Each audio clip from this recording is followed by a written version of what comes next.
Saghtidas. I'm a Tamil British photographer. I'm 23 years old, and today I'm going to be talking about a little bit about my project, not just brown, not just Indian, and going to be focusing on the Tamil heirloom Sri Lanka aspects of it, and just going into a little bit about who I am in this presentation. Just on this slide. So, fashion photographer, creative director, and stylist. I've done a lot of things for my own shoots. I actually started off studying fine art before doing photography, and I actually also did fashion promotion at my foundation.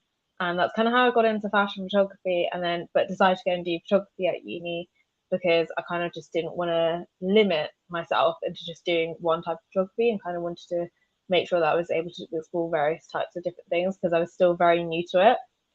Like the first time I really properly studied photography was definitely in uni, and I wanted to have the opportunity to really use those 3 years to explore the kind of things I was interested in. Ended up being just really interested in fashion photography, but it was still a great 3 years for me to be able to explore myself as a creative. I also actually am a photographer and stylist for a magazine called MESA Magazine, which is about highlighting Middle Eastern and South Asian creatives.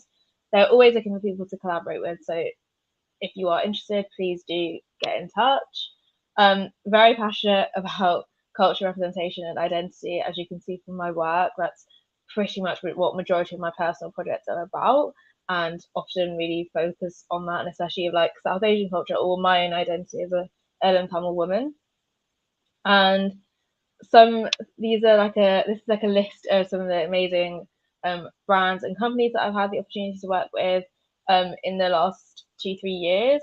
Probably my biggest shoot was definitely working with Amazon, and then working with Deezer and Bloomsbury, as well as some amazing publications like Glass Magazine, Galdem, Campaign Live, It's Nice That, as well as doing a little bit of work with the British Library, Graduate Fashion Week, and have also had some amazing exhibitions at Take Britain, Photo Fusion, BBH London, which is an amazing advertising agency who are always looking for young creatives to bring on board into their company, as well as the Lake Gallery, Campbell Space Gallery, as well as a show with Rankin, who owns Days, which was amazing, in Maryland Studios, as well as billboards across the UK and in London Bridge Station. So that's just a little bit about me. But if you would like to know some more there, I also do have a website, which I'm happy to put in the comments at the end of the talk. So you can check out more of my work if you want to. So I'm now going to go a bit into the project. So not just brown, not just Indian. It's a wider project, kind of exploring South Asian identity, but really going into detail. Something I've always wanted to do, more so based on my own personal experiences as a South Asian or brown woman. A lot of people made assumptions about my identity and often told me I was Indian, and never really believed that I was Tamil. I had lots of things said to me about me. Oh, I'm sure you're Indian. You look like this and that. So I'm sure you must be Indian and not Tamil. Things like this, and that really frustrated me because I felt like people make an assumption based on the way you look, and often I felt like when it comes to brown women, people just assume that you're Indian, as if that's all you could be, and that's all that was in South Asia. So this project kind of just dives in deeper into the South Asia culture, and kind of showcases every like country and like every culture. And in this one, I've kind of just focused on speaking more about the Tamil heirloom and the Sri Lanka side of things. But I focused on Bangladesh, Nepal, Afghanistan, India, and Pakistan, as well as Tamil heirlooms of Sri Lanka, in this project. And each shoot was really, really different, really beautiful. I I felt like it was a very safe space, and that's what I think I really loved about creating this project. I think planning it was the most stressful part, but definitely the shoots itself were really beautiful because it was great. I was bringing the project to life, but also I think working with the women that I worked with who also understood the experiences, because they themselves have gone through that, where people just make assumptions about their identity and tend to believe this or that, and like as if you couldn't be this. And hearing those stories and then knowing that they can also relate to it was kind of just a really safe space to also speak about those kind of things as well. So in this team, I worked with a really amazing art director called Pionica Fernando, who is Sinhalese, and she's also graphic design illustrator as well. Really incredible work. I've included everyone's apps, so if you want to take a screenshot, just to look into them as well, go for it, because these people are very, very talented and do loads of different things beyond their like creative success. So the stylist and draperist for the Sinhalese models was Sahani, who was also the founder of Kanye London, really, really well known. Sari Brown, who's also just done a collaboration with ASOS. I'm very proud of her. Like, it's amazing. And then the stylist and draperist for the Tom models is Keithana, who's called Cute Pleats. Super talented Sari draperist. Like, she picked up really, really quickly, and has actually, if anything, I've learned from her and how to drape really well as well for my own personal shoots when I do self portraits. I decided actually to have, like, for each of the models, like, because two of the girls were Sinhalese and two of the girls were Tamil, I decided to have like drapists that also fit their like that identity, because it just made sense, just in case anything was like slightly different in terms of draping, and just so they also they could understand the culture. And I really wanted to keep this shoot really authentic, so that was really, really important to me. The makeup was done by Rebecca Ravindran, who is a super talented makeup artist. I think like she's quite big on TikTok. Has an insane creative mind when it comes to her makeup skills. She does all sorts of artsy, creative makeup looks and is super talented, so I would definitely check her out. She also actually modelled for the shoot as well as my friend Pri, who's also a graphic designer. And then the Sinhala models were Narudra and Lords, who are founders of Navo, which is a fashion brand, quite contemporary, very like beautiful clothes though, so definitely check it out. Now kind of going into a little bit more about the shoot itself. So this one is kind of just the Tamil aspect of the shoot. For this concept, I think we were really focusing on, because each like shoot we were focused on countries, but we also broke it down into like concepts for each of them. So for like Pakistan, we focused on beauty rituals. For Bangladesh, we focused on Poila Boishak, which is their New Year, which coincidentally actually is the same date as Tamil New Year and Sinhalese New Year. And then for India, we focused on the celebration of Holi. With Afghanistan, we focused on celebrating and showcasing the importance of family. Something I really wanted to do with one of the shoots, because I felt like in South Asian culture, family is quite a big part of our lives, and it's very like intertwined. And with the Afghanistan concept, it just fitted so perfectly, because the people I was working with were already family related, and the girls on the shoot were also who were modelling were related as well. And then for Nepal, we focused on like the traditional wear, because it was really, really interesting actually. The traditional wear tends to reflect the caste that they're from, so we focused on that because that was quite interesting, because I didn't feel like that was quite common across the other cultures. Whereas with Nepal, it's a very big part, like the caste you are from. So we kind of just like stripped back the sheet and really focused on the clothes. I will, just to let everyone know, that these shoots will be shared on my socials, and I'm actually currently in the process of sharing them now. The ones that are out are India, Afghanistan, and Nepal, and the ones that are going to come out are Bangladesh, Pakistan, and Sri Lanka Commonwealth Heirloom. So do keep an eye out if you are curious to see what these outcomes look like, as today I'm mainly going to be focusing on Tamil Heirloom and Sri Lanka. So for this one, we kind of like, I think the concept was to really kind of like dive into like family history and the way like not even our grandmas like would dress, more like our great grandmas, like our mother's grandparents, and how they would dress, and like how things would have been back home, recreating that kind of vibe, like sitting outside, something super casual, kind of like sitting outside, grinding some chilies, making some sort of samba, things like the little things you just grew up doing so casually. We just kind of wanted to recreate that in a bit more of like a editorial form. That's what kind of a lot of the shoots look like, is we're recreating certain moments, important moments, that things that we've grown up doing, but it took a different form and sense. Like, it doesn't look like like a family photo, it has more of an editorial take on it. And this one, it was just very much about just things you see every day. And I think one really key thing that I wanted to do was like the no blouses, because I know back in the day, like my mum was like even saying like back in the day, her grandma would never wear a blouse, you'd never see her wear a blouse, they would just wear the sari. And I feel like that's something that's obviously changed, and I feel like that changed with British colonisation when they came over, and I think that's when things started to become a bit more modest, when there was nothing wrong with not just wearing no blouse.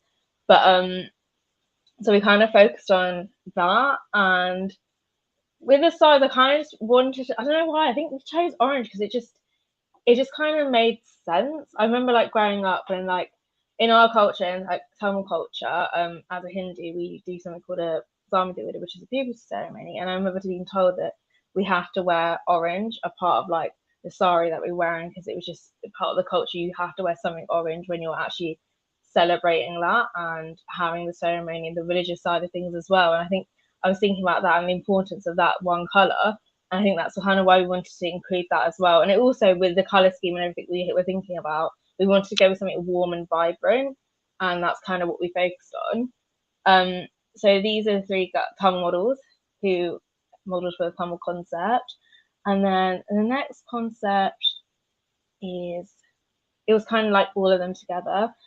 This was kind of like a really special moment for me because I feel like it was kind of nice and different to bring together Sinhalese and Tamil people. I know that of course there's a lot of broken history with everything that happened with the war, Tamil genocide, but at the end of the day, it's not, for me, how I see it. I feel like it's not like the people I am friends with are very well aware that this has happened and acknowledge it. They're not the type of people to be like, no, it didn't happen. I disagree with what you're saying, things like that. And they're really aware of that and they actually acknowledge it. And I think that's kind of beautiful because it's nice I can actually speak to these people about it and know what our families have been through as what the Tamil community has been through. And it's nice that they can actually understand that and they support that instead of being so against it because of what their identity is. And it was kind of nice to be able to bring them together and show that because I felt like that was something I've not seen before.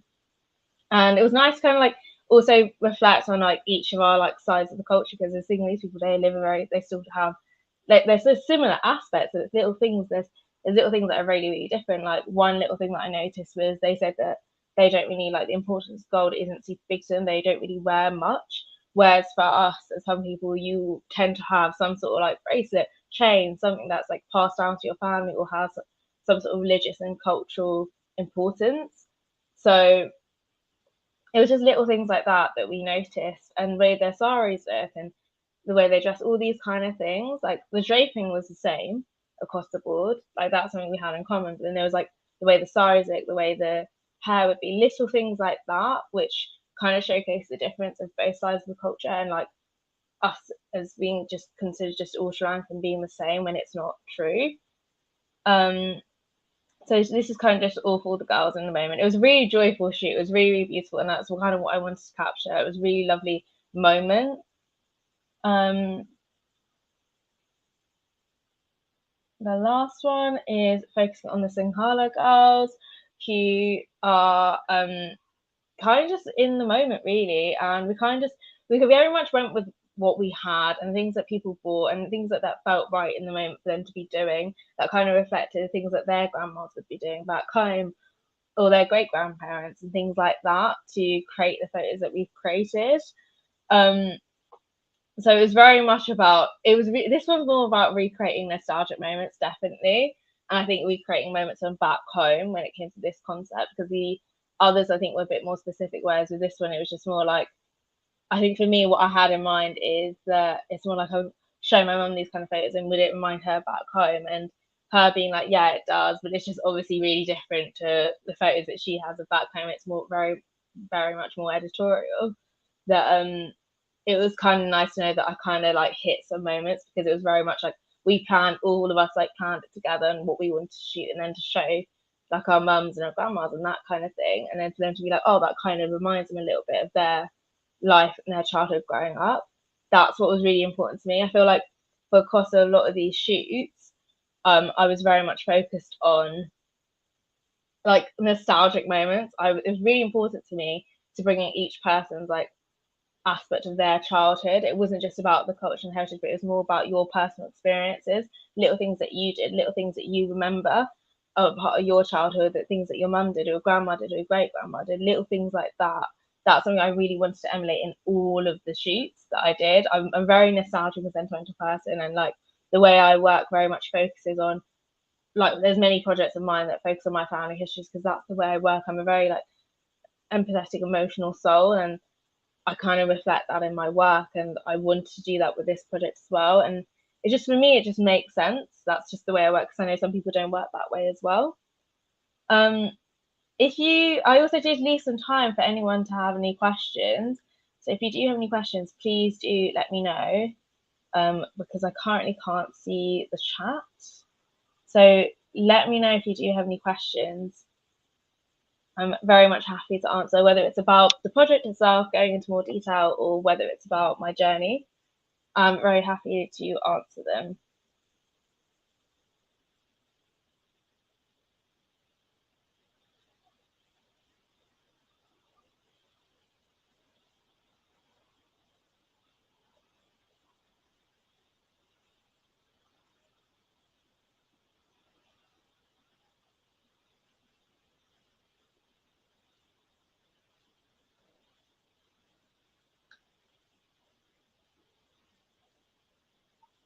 The difference between Tamil and Indian. I think it's the difference between Tamil and Indian is there's so many differences, I would say. I felt like, firstly, across India itself, there's already various different, like, each place has a different culture and things like that, and like little things that you do growing up.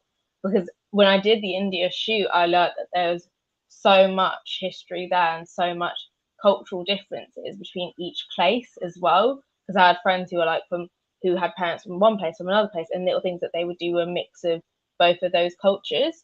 So I feel like that's quite wide and separate itself. Whereas with Tamil, I feel like there's just like quite a few things. One, I think, definitely be maybe languages as well, in across India and then across South India and across like Sri Lanka, where Tamil elements as well. There's the language. Things we would do culturally, maybe even religiously as well. Like for us, Tamil people, well, in my family, celebrating like Holi is not really a massive thing. Whereas we would celebrate Diwali, but we kind of celebrate a couple of days after, and it's a little bit more different. It's just certain little things like that. And then there's, I think, the way maybe we would dress. We're more people. I would only ever wear sari. Like that's what a Tamil wear. I would of course wear lengas and things like that in terms of traditional wear for like parties and whatnot. But what we mainly wear is a sari. That just small things like that, I would say. And I'm sure there's more. There's also the certain celebrations, like a puberty ceremony. I don't think everyone has that or celebrates that. For girls. What new projects do you have coming up? Quite a few. I've done some quite like different ones recently. I'm still doing the work that I'm doing, that you see on my Instagram. I'm still continuing like looking into South Asian culture. I think with this project alone, there's so much I want to expand on that, because for each different concept, I focused on one little thing, and across each country, and then like across South Asia, there's so many more little things, a part of the culture that we've grown up doing, that I could also go and dive in deep to. And also in this particular project, I also focus only on women. I was thinking about maybe doing something with men, which could be quite interesting as well.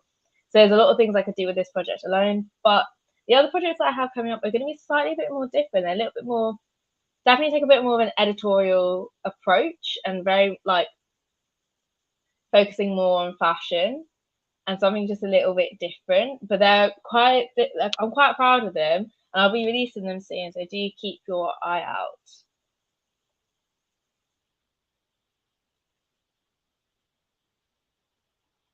Does anyone have any more questions?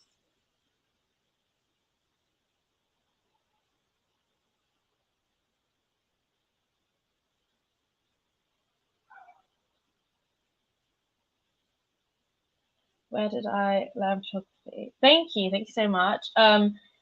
I I did a degree in photography, and it was a great 3 years for me. So I kind of started off doing a lot of fine art work and a lot of drawing, sculpture work, and stuff like that. And that I knew is not something I wanted to do in uni.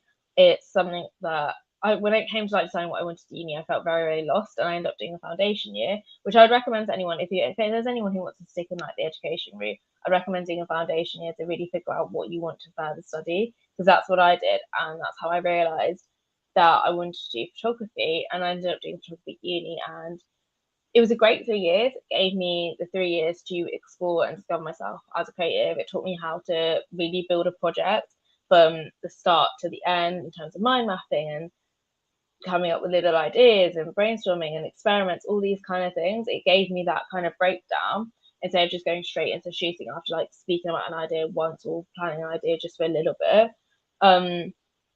So it gave me 3 years to do that, but at the same time, I felt like there was also a lot missing in terms of my course and in terms of getting commercial work and opportunities and stuff like that. I very much found that by myself. If anything, for me, how I see it is uni gave me those 3 years and certain skills, but 3 years to really just discover myself, and that's it. It just gave me the time, and then also the financial support from student finance for me to be able to do that.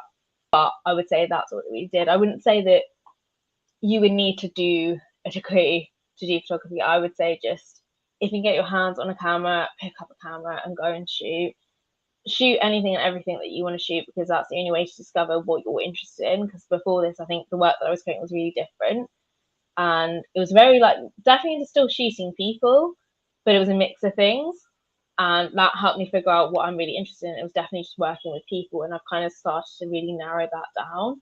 So I would just say just pick up a camera and just shoot when you can.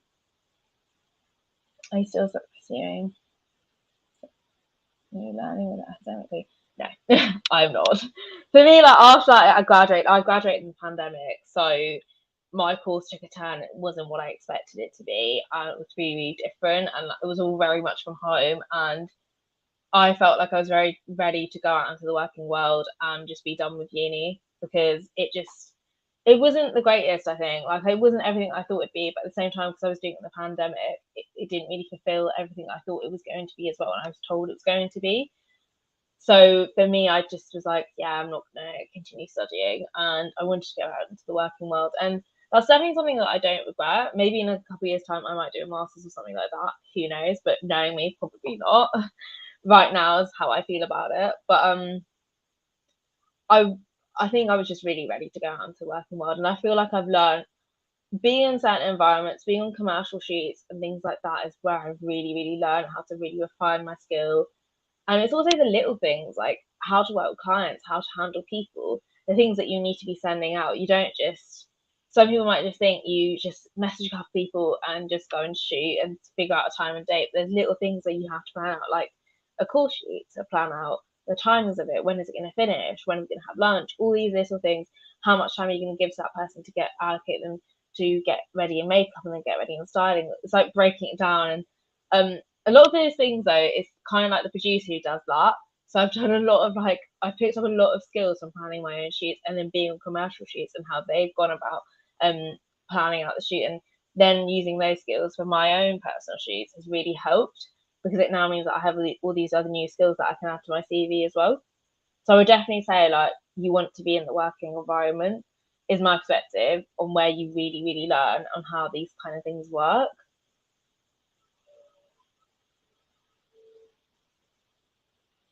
Does anyone have any more questions?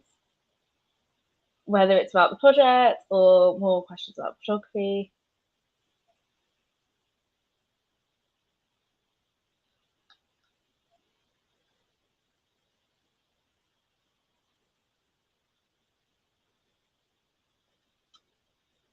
If you guys do have any questions that you come up with, feel free to send me a DM on Instagram. I'm quite active on Instagram. Might take some time to reply because I get like a lot of work stuff coming in through there, but if you do, we'll answer as soon as I can.